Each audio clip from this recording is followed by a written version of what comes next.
pengeluaran yang tidak perlu, pengeluaran yang mubazir, pengeluaran yang alasan untuk nyolong, saya ingin dihentikan, dibersihkan.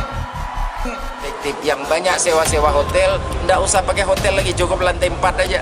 Yang banyak acara-acara tidak jelas-jelas itu tak usah lagi pakai organ tunggal, keyboard segala macam, udah nyanyi pakai marhaban aja. Kegiatan hotel itu memang sumbangsih terbesarnya boleh dikatakan dari pemerintahan. Kalau seandainya pemerintahan melakukan pemangkasan anggaran untuk perjalanan dinas ataupun kegiatan-kegiatan di hotel sebanyak 50%, kita bisa bayangkan berapa besar dampaknya untuk dunia perhotelan. Jadi rupiah murni untuk operasional kita itu memang pangkas hampir 84%. Bantuan operasional perguruan tingginya juga dipangkas sekitar 50%. Targetnya ya, diblokirnya. Kemudian juga yang dari sumber pendapatan BLU itu juga untuk membiayai itu dipangkas sekitar 44%. Jadi memang cukup sebenarnya akan cukup terdampak buat kita. Lebih sangat shock gitu ya, shock ya, lebih shock ya. Mungkin kita belum tahu pasti apa tidaknya, tetapi kan itu kan membuat shock di efek di perekonomian kita lah, di pasar sampai ke bawah.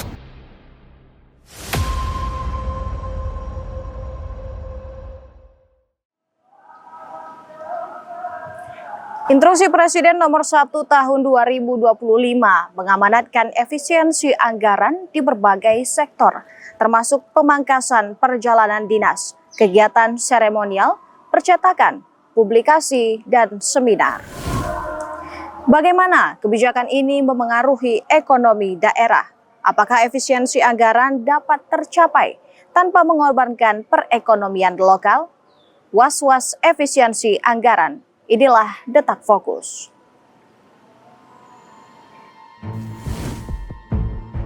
Rabu 22 Januari 2025, Presiden Republik Indonesia Prabowo Subianto menandatangani Instruksi Presiden nomor 1 tahun 2025 tentang penghematan belanja dalam pelaksanaan anggaran pendapatan dan belanja negara, serta anggaran pendapatan dan belanja daerah tahun anggaran 2025.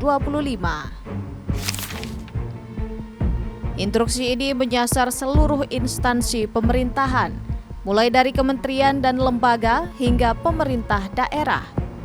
Anggaran yang dipangkas mencapai 306 triliun 695 miliar 177 juta 420 ribu rupiah. Untuk kementerian dan lembaga, anggaran yang dipangkas sebesar 256 triliun 100 miliar rupiah. Sementara transfer ke daerah sebesar 50 triliun 595 miliar 177 juta 420 ribu rupiah. Saya melakukan penghematan. Saya ingin pengeluaran yang tidak perlu, pengeluaran yang mubazir, pengeluaran yang alasan untuk nyolong, saya ingin dihentikan, dibersihkan. Saya mau menghemat uang itu untuk rakyat.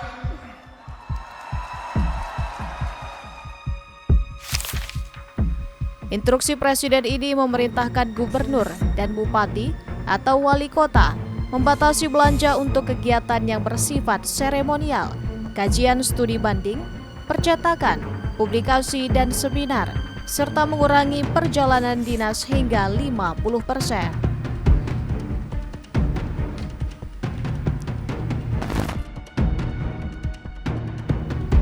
Pasca terbitnya Inpres ini, pemerintah daerah mulai melakukan langkah penghematan anggaran. Pemerintah Provinsi Kepri misalnya melakukan penghematan anggaran hingga 50% pada kegiatan seremonial hingga perjalanan dinas pegawai. Jumlah anggaran yang dipangkas mencapai 252 miliar. Hal ini berdampak pada penundaan sejumlah program dan kegiatan yang telah direncanakan dalam APBD 2025. 252 252. Itu di plot-plot mana aja Pak yang terpotong? Itu sesuai dengan impres. Itu perjalanan dinas dan belanja Perjalanan dinas dan belanja penduduk. Kalau dipotong begitu, pembangunan kita masih bisa berjalan nggak? pada prinsipnya kegiatan yang menjadi tujuan nawacita, kemudian juga asta cita ya, dan juga yang sudah masuk RPJM harus berjalan.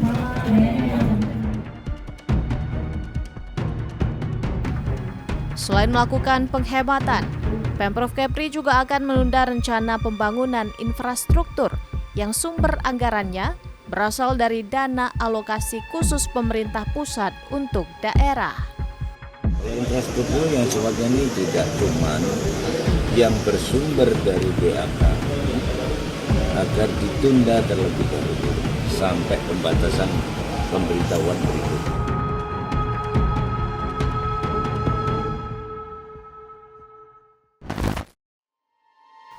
Tak hanya pemerintah provinsi, pemerintah Kota Tanjung Pinang juga melakukan langkah efisiensi dengan menuangkan instruksi ini dalam surat edaran agar nantinya dijalankan oleh semua organisasi perangkat daerah. Namanya juga instruksi, jadi pemerintah daerah itu wajib menindaklanjuti instruksi tersebut. Kami masih sedang menyiapkan identifikasi sambil menunggu informasinya tanggal 6 Februari ini akan ada arahan dari Kemendagri terkait hal itu. Jadi kita tentu akan menindaklanjutinya dengan membuat surat edaran untuk lingkungan pemerintah Kabupaten. Sesuai dengan instruksi Pak. Wajib lah. Instruksi itu kan nanti memang khusus kepada pemerintah daerah. Tapi kalau untuk kita sendiri nanti itu berdampak nggak Pak? Sangat, ya tentu akan ada dampak dan kita akan menyesuaikan. Yang jelas kemarin sudah muncul keputusan Menteri Keuangan ya, bersama dengan Kementerian Infrastruktur di Sunda. Kita juga tentu akan menyelaraskan dengan keputusan Menteri Keuangan bahwa DAU infrastruktur kita dan di atas infrastruktur itu terpaksa ditunda. Meski efisiensi dilakukan, Wali Kota Tanjung Pinang yang baru, Lis Darmansyah, memastikan tidak akan mengurangi layanan publik.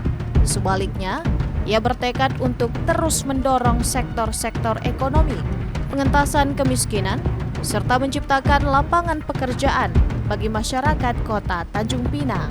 Yang namanya efisiensi pasti mempengaruhi yang namanya penyelenggaraan pemerintahan.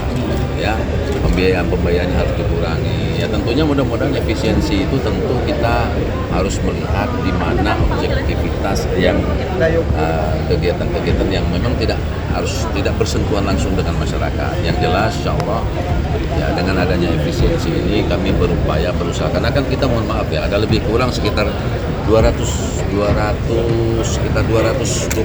miliar lah ya. 210 miliar yang harus kita selesaikan. Artinya defisit kita total seperti itu. Di situ ada lebih kurang 70 miliar tunda bayar. Di situ ada TPP yang hanya dianggarkan selama 7 bulan. Ya, itu pun sudah kita ajukan 1 bulan. Dan di situ juga ada persoalan-persoalan P3K yang tunjangan dan sebagainya. Jadi ada total semua 229. Tetapi ya, orang bilang kita hidupnya kan harus optimis. Ya, saya maju, saya melangkah bersama Pak Raja Rija dengan satu tekad. Apapun risikonya, ya dengan bagaimanapun, insya Allah kami berdua akan berupaya dan berusaha bagaimana kekurangan yang ada, ya tapi menjadi suatu hal yang menjadi kelebihan. Artinya meskipun uang kurang, ya kita meminimalisir program, tetapi tentu program yang kita lakukan dan kita buat adalah program-program yang langsung bersentuhan dengan masyarakat. Salah satunya adalah sektor ekonomi, kemiskinan, ya bagaimana membuka lapangan pekerjaan, dan yang paling penting adalah ekonomi di Tanjung Pinang harus bergerak dan hidup. Sementara itu, pemerintah Kota Batam kini tengah melaksanakan langkah efisiensi anggaran tahap ketiga. Pada langkah ini diharapkan dapat terkumpul anggaran sekitar 150 miliar rupiah yang bersumber dari pos-pos anggaran yang tidak langsung berdampak kepada masyarakat. Sedang dilakukan efisiensi di tahap ketiga, sudah 2 tahap. Nah, kita harapkan bisa menambah lagi sekitar 22 miliar sehingga harapan kita totalnya itu bisa 150. Toh APBD itu kembali ke Batam juga, hanya posnya yang tadinya dinilai tidak bersentuhan dengan masyarakat, yang tidak terukur, penggunaan uangnya tidak terukur, ya kita gunakan kegiatan-kegiatan yang lebih produktif, yang betul-betul terukur dan nampak serta dirasakan manfaatnya oleh masyarakat. Jadi substansi efisiensi itu lain. Kalau kemarin kan ada refocusing, memang anggaran itu dibalikkan, ini enggak, duitnya berputar di Pemku, di pemerintah kota juga. Tapi yang dinilai tidak efektif menjadi lebih efektif. Yang banyak sewa-sewa hotel, enggak usah pakai hotel lagi, cukup lantai 4 aja. Yang banyak acara-acara tidak jelas-jelas itu tak usah lagi pakai organ tunggal, keyboard segala macam, udah nyanyi pakai marhaban aja, kira-kira gitu. Nanti kantor pastinya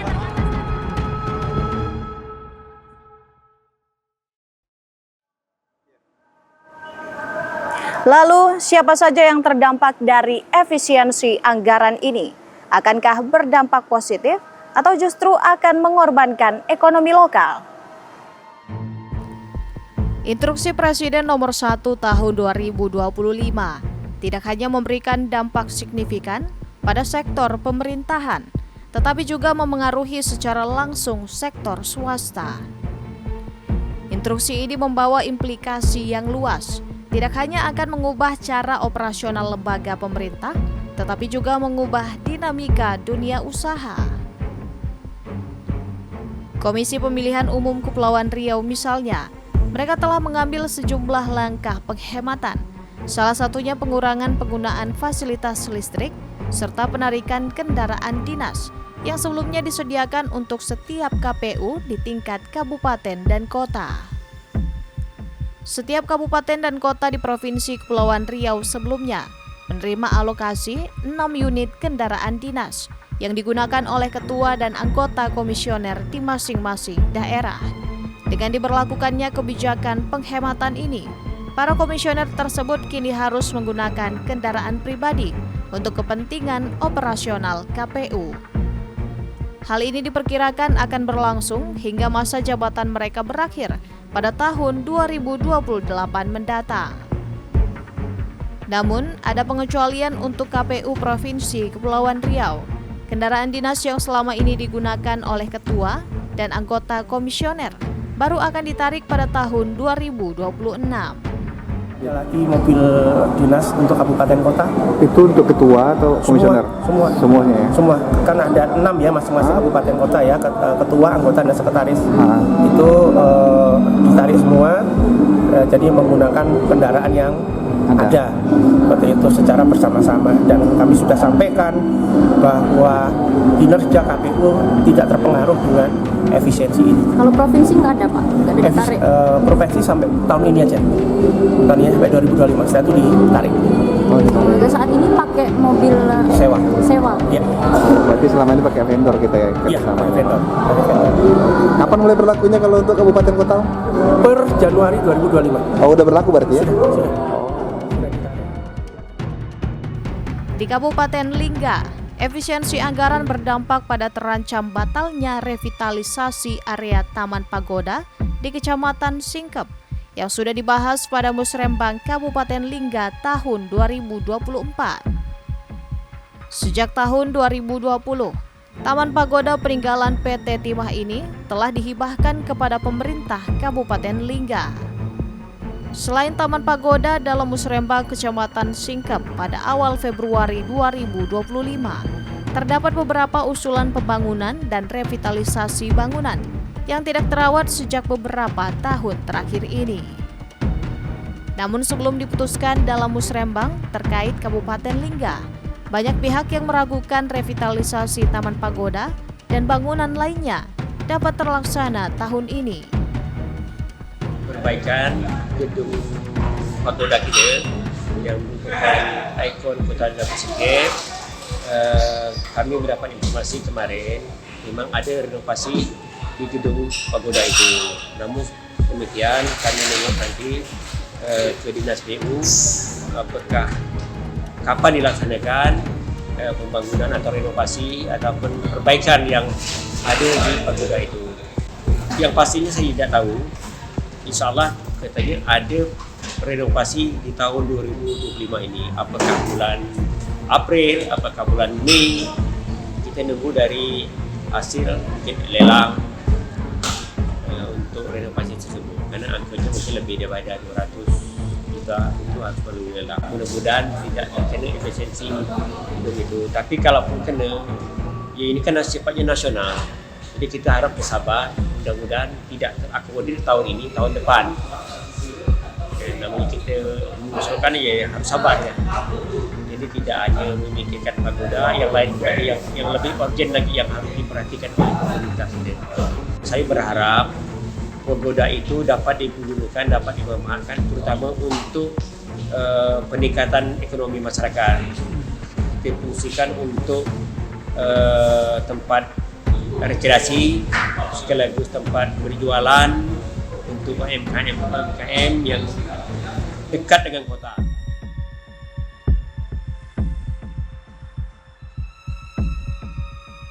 Tidak hanya berdampak pada pemerintah, sektor perhotelan mulai merasakan dampaknya. Sebab kegiatan pemerintah menjadi salah satu sumber pendapatan terbesar sektor perhotelan. Menurut General Manager Asialink Hotel Arinis, pendapatan Hotel Asialink dari kegiatan pemerintah mencapai 30 hingga 45%. Pemerintah biasa menggelar kegiatan di hotel mereka sebanyak 3 hingga 4 kali seminggu. Namun hingga awal Februari, belum ada pemerintah yang memesan hotel untuk melakukan kegiatan. Sementara untuk mempertahankan pendapatan hotel, pihaknya akan lebih banyak menggelar kegiatan sendiri, lebih menitik beratkan kepada korporat atau tamu-tamu dari luar negeri. Kalau jujur kita sampaikan dampaknya sangat besar bagi industri perhotelan. Karena jujur kegiatan hotel itu memang sumbangsih terbesarnya boleh dikatakan dari pemerintahan. Ya, perjalanan dinas dari pemerintahan, baik dari kementerian ataupun provinsi ataupun kabupaten kota. Belum lagi kegiatan-kegiatan dari kementerian, provinsi dan kabupaten kota. Kalau seandainya pemerintahan melakukan pemangkasan anggaran untuk perjalanan dinas ataupun kegiatan-kegiatan di hotel sebanyak 50%, kita bisa bayangkan berapa besar dampaknya untuk dunia perhotelan. Dan kita memang dari dunia perhotelan ini sangat kita sayangkan kalau ini bisa memang terjadi, ya. Dan sepertinya sudah mulai dilakukan. Ya, kita berharap dari pemerintahan ini bisa menjadi suatu pemikiran ke depannya, dampak yang akan terjadi bagi kami orang-orang perhotelan. Kegiatan pemerintahnya ini boleh dikatakan 35-40% itulah dari pemerintahan, ya, tergantung dari hotel-hotelnya nanti, ya kan. Memang banyak tamu yang kita garap dari di luar dari pemerintahan seperti banking, shipping ataupun corporate, ya. Itu banyak. Belum lagi tamu-tamu individual dari OTA, ya, itu banyak juga. Tapi yang sangat signifikan adalah dari pemerintahan ini. Dan sekali lagi kita memang berharap ini bisa jadi pemikiran dari pemerintahan untuk kedepannya. Kegiatan ini boleh dikatakan setiap minggu itu ada. Ya, setiap minggu itu ada. Paling tidak dalam seminggu itu minimal 3 kali kegiatan ada, itu minimal, ya, bisa setiap minggu itu ada. Dan dari dampak itu semua sampai pembayaran tahun lalu pun masih tertunda ke tahun ini. Dan informasinya kuartal pertama di tahun ini akan ada pembayaran, yang pembayaran tahun lalu yang tertunda, ya. Dan mungkin bisa ke kuartal kedua tahun ini, dan itu tergantung nanti dari pemerintahan provinsi ataupun kabupaten kota yang sudah melakukan kegiatan di sini. Tapi kita berharap ini bisa cepat teratasi. Tentu mau tidak mau kita harus tetap berusaha, ya, berusaha semaksimal mungkin bagaimana caranya tetap revenue hotel ataupun kegiatan hotel ini kita berjalan normal seperti biasanya. Yang biasanya kita dapat sumbangsi dari pemerintahan itu lebih kurang 30-45%. Mungkin untuk kedepannya kita lebih banyak melakukan kegiatan-kegiatan sendiri, ya, mengadakan event sendiri, ataupun lebih menitik beratkan kepada corporate ataupun tamu-tamu dari Singapura dan Malaysia. Ya, individual khususnya. Kalau kegiatan meeting dari pemerintahan, ya kalau memang ada, itu pun tidak sebanyak sesering dari tahun yang lalu. Hal yang sama juga dirasakan oleh Haris Hotel Batam Center. Mereka mengeluhkan pengurangan pendapatan hingga 20% akibat pembatalan beberapa kegiatan pemerintahan. Biasanya pada bulan Februari, banyak kegiatan dari kementerian atau pemerintahan, baik provinsi maupun pemerintah kota, digelar di Haris Hotel. Namun hingga akhir Februari, belum ada satupun kegiatan kementerian atau pemerintahan yang melakukan reservasi. Sales Manager Hotel Haris Batam Center, Mami Mugi, menyebut pihaknya pun harus memutar otak mencari solusi agar kekurangan pendapatan bisa ditutupi, sehingga tidak berdampak terhadap kesejahteraan karyawan. Beberapa solusi yang saat ini diupayakannya yakni melakukan bisnis trip ke Jakarta untuk menangkap peluang usaha serta meningkatkan kerjasama dengan beberapa perusahaan BUMN atau pihak swasta. Ya pasti sedikit banyaknya itu berdampak sih ke kita ya, khususnya ke hotel, karena untuk budget dari government, dari pemerintahan itu kita memang ada alokasikan setiap bulannya. Jadi dengan pengurangan anggaran ataupun biaya efisiensi di anggaran seperti di kementerian dan dinas-dinas itu, ya tentunya sangat berpengaruh kalau ke kita ya, ke perhotelan gitu. Di Haris Hotel Batam Center ini juga termasuk salah satu hotel yang untuk dari pemerintahan, untuk pemerintahan yang datang ke Batam khususnya, banyak sekali yang kita bisa pengunjung di Haris Hotel Batam Center. Jadi itu sangat berdampak sih untuk Haris Hotel Batam Center. Bisa kembali normal ya, kembali normal dengan anggaran dari pemerintahan itu ya, efisiensi mungkin ya tetap dijalankan, yaitu memang sudah masuk mungkin di dalam program ya. Itu untuk efisiensi ya, kita juga tetap mendukung lah untuk efisiensi, tapi ya kita berharap juga tidak, dengan efisiensi itu tidak semua anggaran dihentikan gitu. Jadi tetap bisa kami sebagai hotelier ini tetap ada lah gitu porsi-porsi yang mungkin bisa kita dapatkan dari pemerintahan ini, khususnya dari kementerian, dari dinas. Jadi ada yang bisa kita kejar lah di situ porsi di pemerintahan. Sementara Sekretaris Persatuan Hotel Republik Indonesia Wilayah Kepri, Yayen Heriawan, dengan tegas meminta pemerintah untuk mengkaji ulang pembatasan anggaran daerah ini, karena bagi hotel yang bergantung pada kegiatan seremonial dan dinas pemerintah akan berdampak cukup signifikan.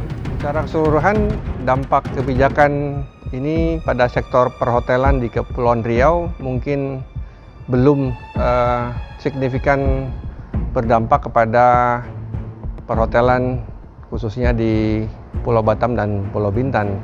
Akan tetapi bagi unit hotel yang bergantung kepada kegiatan pemerintahan, tentunya pasti akan sangat berdampak pada revenue dan pendapatan mereka.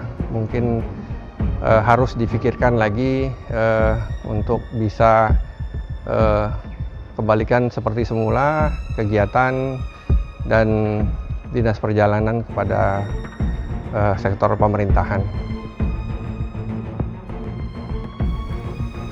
Selain sektor perhotelan, sektor percetakan dan penjualan alat tulis juga merasakan dampak dari pemangkasan anggaran. CV Era Cipta Perdana misalnya, perusahaan yang bergerak di bidang produksi spanduk, brosur, nota, dan juga pengadaan ATK ini mengaku mulai kesulitan mendapatkan pesanan dari OPD. Penurunan orderan bahkan bisa mencapai 70%.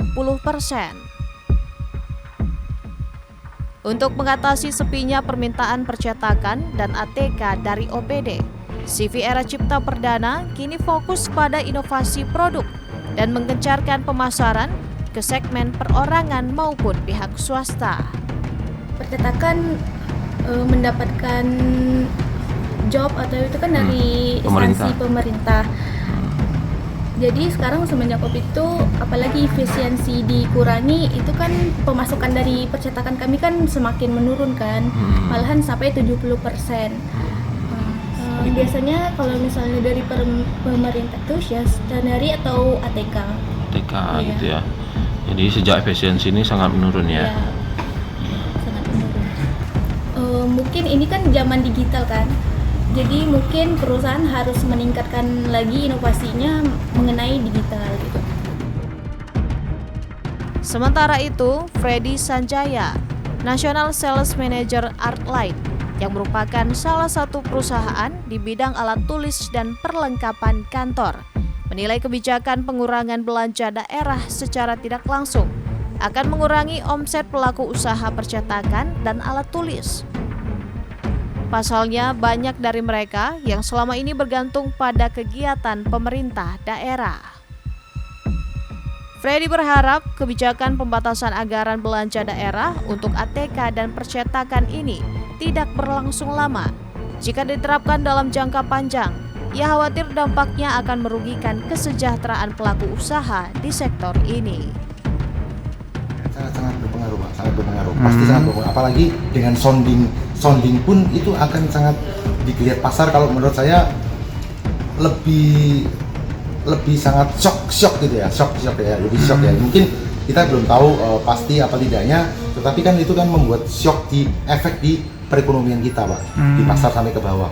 Ya, jadi harapan saya ya dikaji ulang kembali dikaji ulang untuk penerapan jangka panjangnya gitu, Pak. Jangka panjangnya agar lebih masyarakat di Indonesia ini perekonomiannya dilihatnya lebih bertumbuh.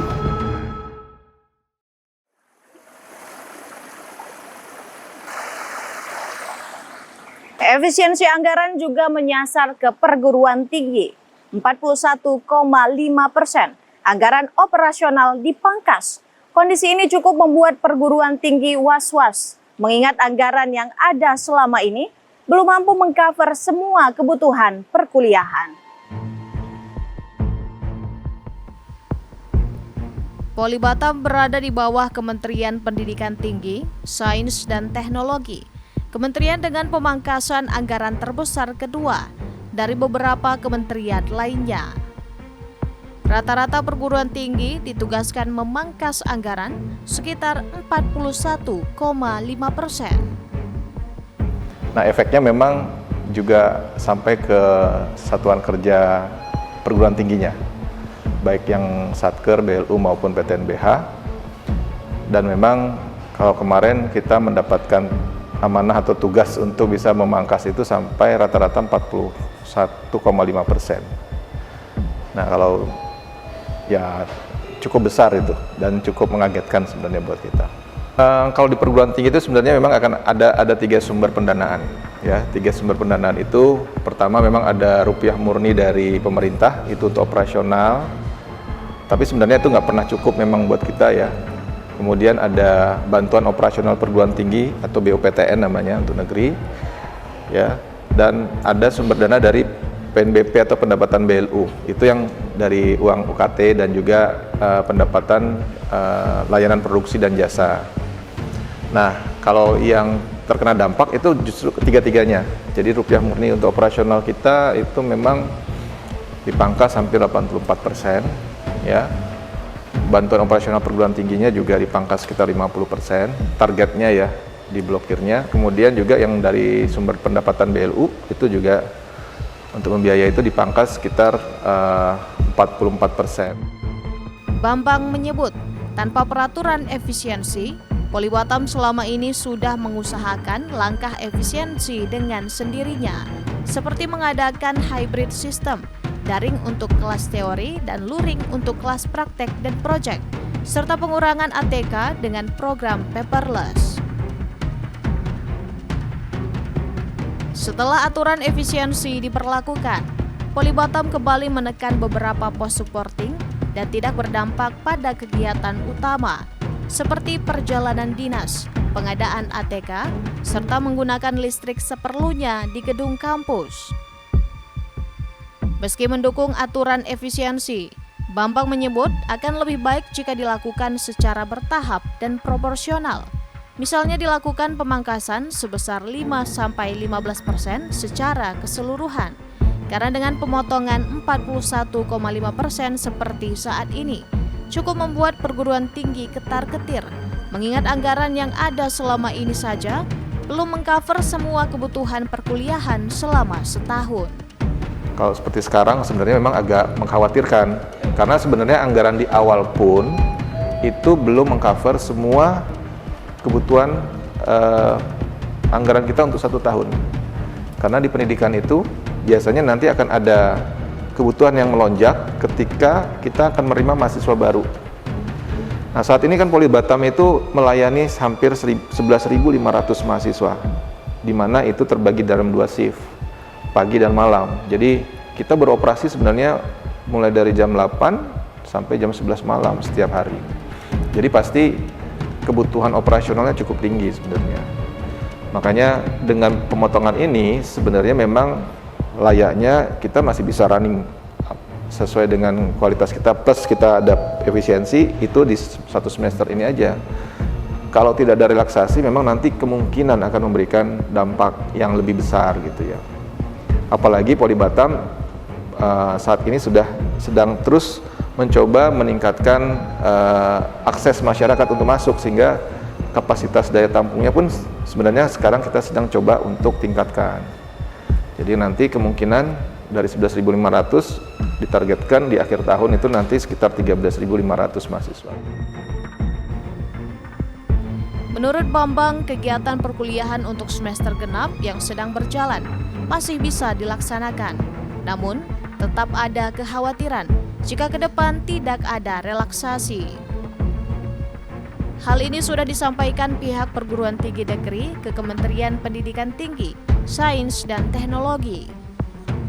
Saya belum bicara kemungkinan terburuk karena sebenarnya proses kita sendiri, proses relaksasi sendiri, kebetulan usulan-usulan atau upaya untuk melakukan relaksasi sebagai antisipasi ke depan itu sekarang sudah mulai berjalan ya. Artinya seperti saya misalnya kita di seluruh perguruan tinggi negeri yang di bawah Majelis Rektor Perguruan Tinggi Negeri kemarin sudah menyampaikan ke Pak Menteri usulan-usulannya, dan alhamdulillah Pak Menteri juga cukup akomodatif, Pak Menteri Pendidikan Tinggi Sains dan Teknologi. Kemudian juga sudah audiensi ke Komisi 10 DPR untuk menyampaikan kira-kira sebenarnya faktanya atau kebutuhan kita itu seperti apa. Nah, respon dari baik itu dari anggota DPR, dari Pak Menteri itu memang cukup baik, artinya punya komitmen kuat untuk bisa membuat supaya nantinya tidak ada dampak yang signifikan terhadap layanan utama kita, baik terhadap mahasiswanya maupun terhadap SDM pegawainya atau dosennya. Jadi kita sih tidak mau berandai-andai yang buruk dulu gitu ya, dan kebetulan kita masih punya waktu nih. Cuman memang seandainya itu tidak dilakukan memang agak lumayan berat kan, karena tadi saya sampaikan anggaran yang ada saja itu yang belum dipotong itu sebenarnya belum mengcover semua kebutuhan sampai akhir tahun. Nah, ketika itu dipotong atau diblokir ya untuk diefisiensikan dengan jumlah yang cukup besar, itu semakin menekan ya ini kita kualitas pelayanan kita nantinya ke depan. Termasuk ya ada kemungkinan berarti kan harus ditinjau ulang lagi rencana peningkatan kapasitas misalnya. Padahal kita sudah punya rencana supaya tadi semakin lama semakin banyak yang bisa mendapatkan layanan pendidikan di sini gitu ya kira-kira. Bambang berharap langkah efisiensi bisa dilaksanakan dengan baik dan tetap memperhatikan kualitas pelayanan publik. Ya kalau dari kita sih sebenarnya sebagai pengelola ya, karena diberi amanah untuk bisa mengelola supaya dengan baik, ya tentunya kita pasti butuh dukungan.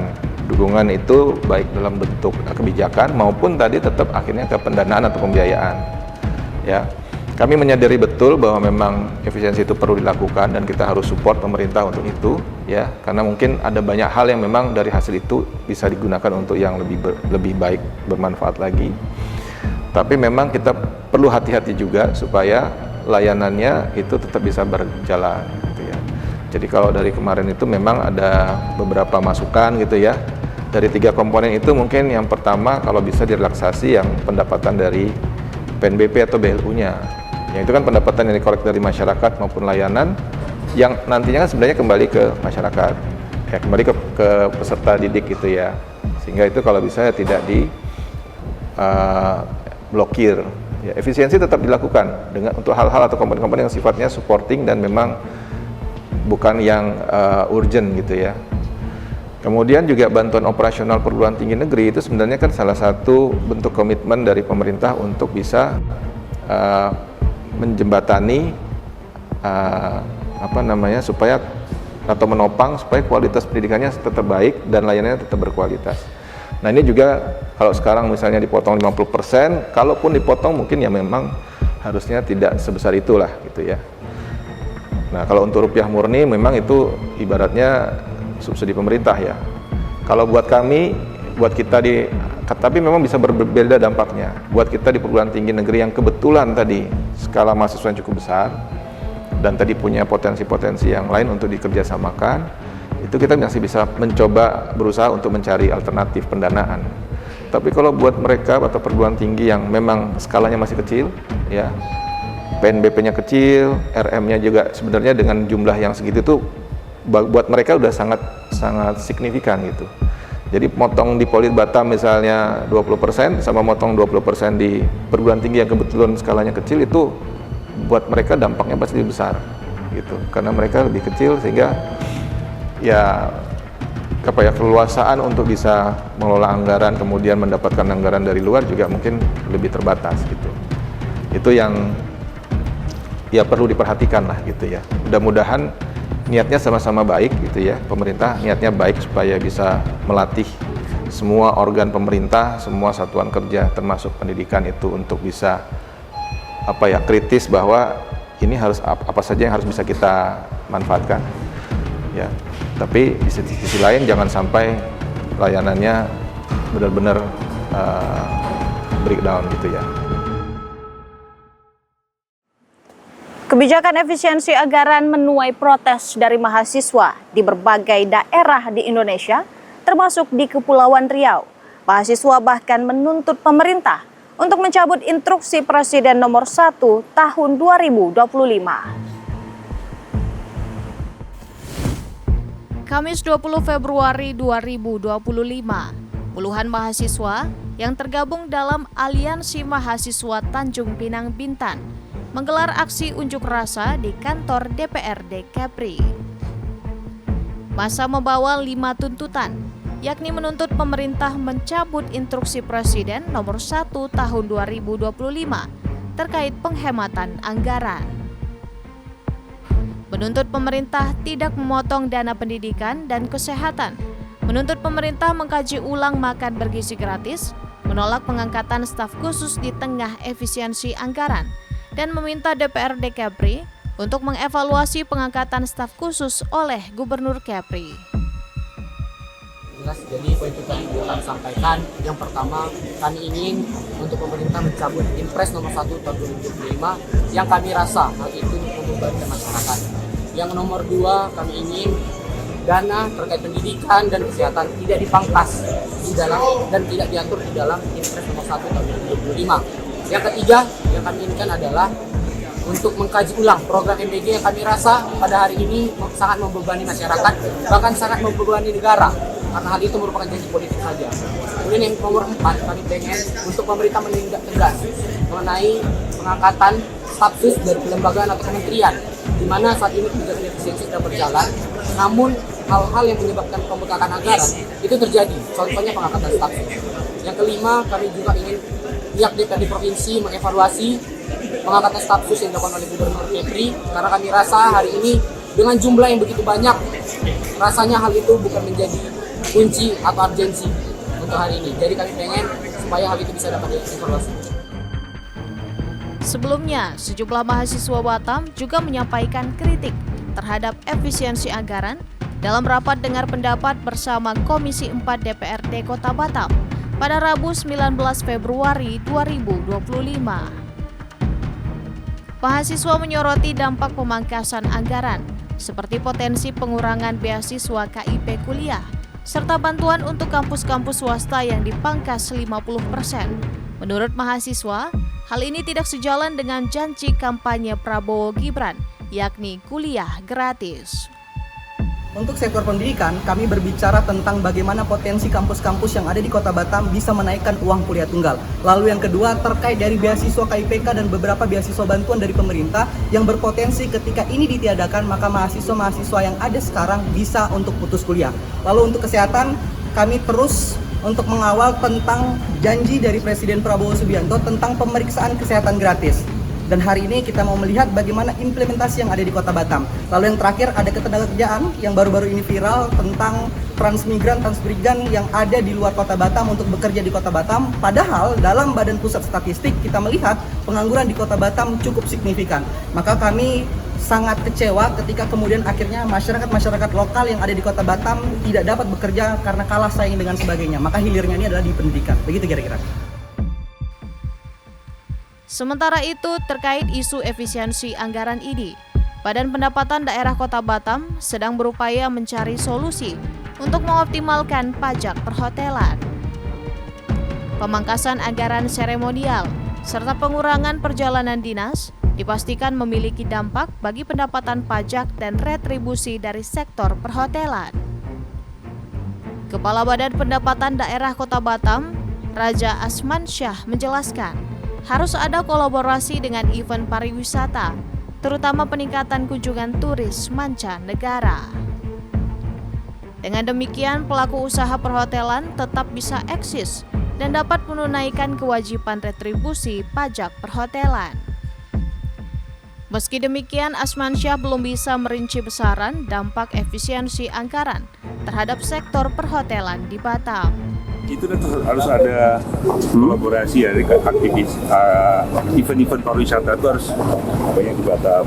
Karena kan dunia pariwisata Batam itu kita diuntungkan karena kita disupport dari tourism asing. PMA. Nah, PMA inilah yang harus kita maksimalkan dengan dengan berbagai event-event yang ada di Batam sehingga mereka menjadi tertarik. Untuk mengejar target setoran pajak hotel kita yang bakal berdampak gimana nanti Bapak Pendang? Ya kalau itu kan efisiensi itu kan berarti kan secara keseluruhan. Artinya tamu dari luar daerah ya. Iya benar.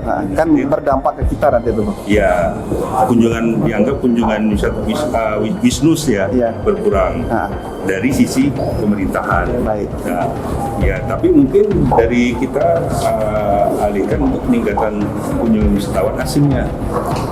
Oke. Siap. Asingnya apa? Eventnya ada berapa persen nanti perkiraan Bapak sementara Pak? Saya belum dapat memperkirakan kondisi. Tahun 2024 lalu, sektor retribusi pajak perhotelan mampu menyumbang pendapatan asli daerah sebesar 159 miliar rupiah lebih. Jumlah tersebut diyakini banyak pihak akan turun akibat kebijakan efisiensi anggaran pemerintah pada awal tahun 2025 ini.